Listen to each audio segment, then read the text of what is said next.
say I felt every single one of those 700 days, honestly.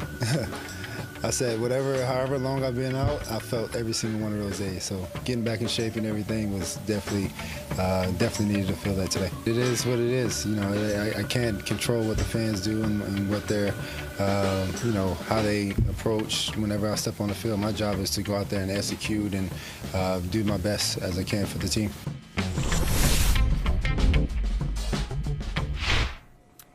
It was Deshaun Watson yesterday. Browns go to Houston. First game back for Deshaun Watson in 700 days. He did not look great, Charles Robinson.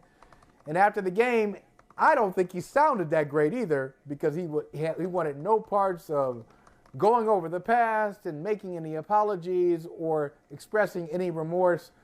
You were in the building yesterday. What did you see and what did you hear? Yeah, I mean, look, the talking about the past, it's over for him. He's done. Okay, let's go ahead and just knock that out right now. He is done. We may not be done as media members. The general public may not be done talking about that with Deshaun Watson, but it's clear that Deshaun Watson is finished with it. And I think when he had his first press conference back after being reinstated and becoming the starter, he immediately came out and said, I'm talking about football now. I'm not going to address, the litigation. I'm not going to address the clinical end of what I did to be reinstated.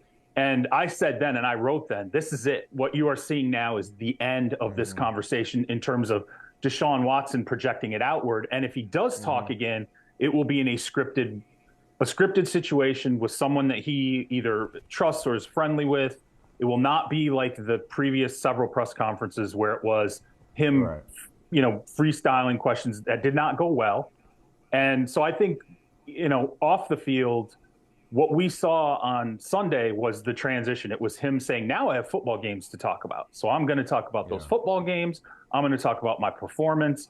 And Jenny Vrentas, the absolutely fantastic reporter from the New York Times, was there. She asked him about the element of remorse. He was not engaging on it, and I think it's a continuation of what he rolled out earlier in the week, that I'm done with that part of this. Now let's talk about football.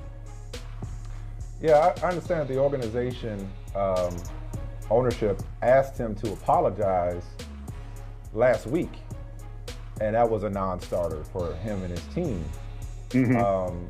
And so I think that apology, I think people are looking for something from him that they're never going to get from him.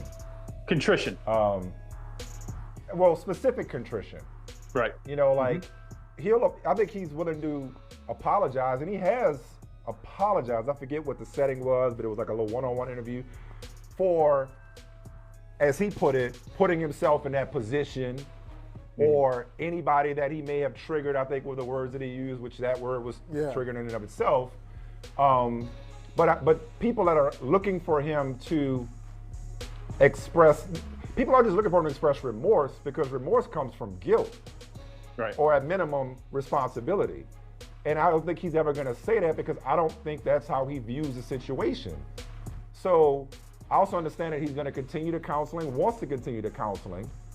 But it's like, how do you counseling for what though, Mike? What's he getting counseling? Well, that's what I'm. But that's what I'm saying.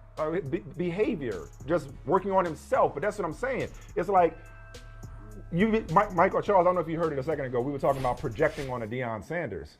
It's like a lot of people, understandably so. This isn't a criticism. Are projecting their feelings about the situation onto Deshaun and expecting him to speak in accordance with those feelings. All I'm observing is that Deshaun doesn't see it the same way as many people in the outside world does. So, like, in other words, if you're waiting for him to say the magic words, you're just going to be waiting for a very long time. Yeah, and I think it's what I wrote when he had his initial press conference was, we have now reached the point where it is really, it's incumbent upon yourself to decide how you feel about this and move forward. You cannot seek resolution through Deshaun Watson anymore. He's not going to give it. That's a great point. He's not going to give it, particularly given the wide spectrum of expectations. Some people want a little, some people want a lot. Some people say, hey, he financially apologized. through settlements. Some people say, no, it needs to be more. And my point was, let's be honest about what the history of the NFL is and the phrase get to the games, okay? Get to the games is this train goes in one direction, it moves, you get on, it starts, and you have to decide as it plows forward how you feel about all the carnage that it leaves in its wake morally, ethically, intellectually, all these different things. It's not, Deshaun is a microcosm of it now, but we have seen this microcosm before in other areas, in other ways, whether it's race, sexuality, politics, a litany of different things. As fans, you decide whether you want to, basically take part in the product, watch it, or turn your back. We have reached that juncture. Make your decision. They're the professional players. We are professionals at practicing cognitive dissonance. It's part of being a sports fan. Yep. Whether you realize it or not, you're doing it all the time. Let's pivot to a couple more topics we want to hit with you, man. One on a related note, because obviously a big hang-up in the Lamar Jackson negotiations was the lack of a Deshaun Watson like fully guaranteed contract. Right. Now Lamar's got an injury, has been up and down with his play. What is the level of concern in Baltimore, A, about his injury, but B, maybe not concerned from the Ravens standpoint, but from his standpoint when it comes to his leverage for that long-term guaranteed contract he wants? I think the Ravens are resolved to franchise tagging him at this stage, no matter what. Like I don't think, regardless of what the knee injury situation, which week to week, if someone says day to day or week to week, it's week to week, okay? Like you don't just stick week to week in there if it's not. Right. Okay, so that's and a week to week knee injury in the NFL is concerning because it A, means it's going to take time to heal, B, means it's not going to be fully healthy, which means that the remainder of the season it's going to exist, and C, may never get to the point this season where you're comfortable putting Lamar Jackson back on the field. So from the injury standpoint and how that plays into leverage, I think it's irrelevant because the Ravens were to the point now where they were at that impasse. They're not giving him a fully guaranteed $230, $240, $250 million contract. They were going to tag him anyway. So again, and in a way it's irrelevant. But it does not mean, he suffered a knee injury. Now we're going to go ahead and clap our hands and walk away. He's going to go to free agency. That's not happening. They are going to tag him. Not free agency. I think the interesting thing is going to be, do they give him the exclusive tag or the non-exclusive tag and let him be free for another team to potentially negotiate with him? Well, they can control whether he plays for them or no one else next year. It'll be interesting to see which tag they apply. I do not think they are inclined to let another team name their price. Okay, so if they're not going to sit. I don't believe they're going to be inclined. Not name the price. Let him sign with them and them take them draft picks. That's what I mean. Well, we'll see. I think they want Lamar Jackson. They look at his record as a starter. They know what they have there. They don't want to let him go, but. I think it's a significant contract impasse, and they're ready to kick it into 2023 and deal with it. Do you trust them? Go ahead. Just quick on the Ravens. Do you trust them with or without Lamar? Obviously, without Lamar, it's a different story. You mean the rest of the season? Yeah. Just this team. Like they struggled. They struggled against Carolina. They pulled out a victory. They pulled out a victory yesterday over a really limited Broncos team. Technically. Not even technically. Look at the divisional record for the Bengals. I mean, look, Michael, they know Cincinnati. The Ravens got control. You asked if we trust them. I mean, it's hard can't trust them like I trust the Bengals, Michael. I'm sorry. I just had to get that in before. I had to get that in before the show ended, Charles. What fun times. Hey, Charles. What fun times when Michael didn't believe in the Bengals. Now his Chiefs can't beat the Bengals. Sorry. Go ahead. Nobody keeps his own stats like Michael Smith. He keeps those receipts, but only when it's convenient, though. Only when it's not convenient. My stats, it's the Bengals stats. Okay. Well, no, what you said about them, like, I was on board, all this stuff. What you said about them. Is he LeBron in it? Are you LeBron in it? Are you LeBron in it? Oh yeah. No, mine is accurate. Mine is accurate. Right. I ain't capping. Go ahead, Charles. Do you trust him? Rewriting history one episode at a time.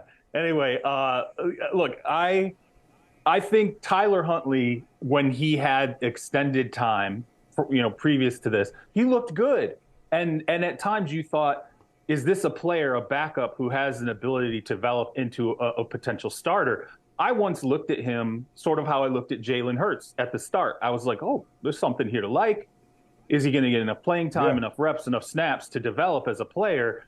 The thing is, when they played against the Broncos, he did not have a good game. However, when he had to have it to win the game, go watch that last drive, okay? And that was him putting it together.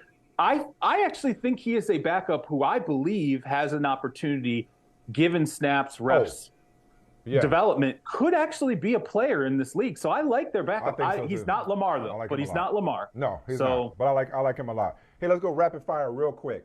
Does Baker have a future in this league this season or at all as a backup quarterback somewhere? Okay, cool. We'll move on. Wait. No. Just real quick, though. I thought you meant that wasn't worth asking. No, wait. Jimmy G goes down, right? Next day, Baker asks for his release. I'm not saying somebody made a phone call. Like, hey, man, you come loose. We probably come get you. I'm not saying that happened. That ain't an upgrade. Saying it happened. That ain't an upgrade. I don't think San Francisco. But they need everything. Throw everything at it.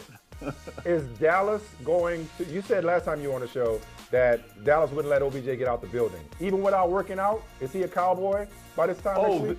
This is a whole other conversation. The OBJ thing has developed in a way that I don't even think the teams expected. I think the money has caused pause. I think the fact that he's not working out has caused pause. I think now teams are starting to look at him and go, maybe this is a 2023 guy, not a 2022 guy. Love that. And last but not least, speaking of keeping receipts, would Christian Watson be scoring more touchdowns? This is for both of you. Oh, God. If he were drafted in the first round. No, hey, go to break. If he was drafted in the first round, would he be better? I'm just curious. I'm just curious. Oh, my would he be a better player if they drafted him in the first instead of the second? You had to get that in. You wrong doing it at the last minute like this.